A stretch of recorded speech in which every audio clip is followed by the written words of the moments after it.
নমস্কার বন্ধুরা, আজ বানাবো কুমড়ো ডাঁটা ও চিংড়ি মাছের ভাপা।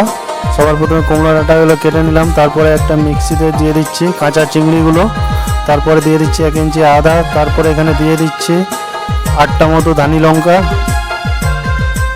তারপরে দিয়ে দিচ্ছি একটা মিডিয়াম সাইজের টমেটো, তারপরে এখানে দিয়ে দেবো সর্ষে ও পোস্ত। দুটো দেওয়ার পর মিক্স করে নেবো, ব্লেন্ড করে নেবো ভালোভাবে। মিশ্রণটা একটা টিফিনের মধ্যে কুমড়ো ডাঁটাগুলো দিয়ে ভালোভাবে মশলা দিয়ে লবণ দিয়ে উপর থেকে সরিষা তেল দিয়ে ভালোভাবে মাখিয়ে নেব, হাত দিয়ে কচলিয়ে কচলিয়ে মাখিয়ে নেব।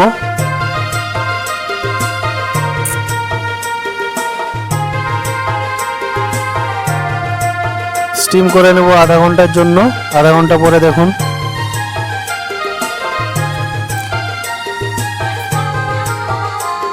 গরম ভাতের সঙ্গে হেভি লাগে খেতে, একবার বানাবে অবশ্যই।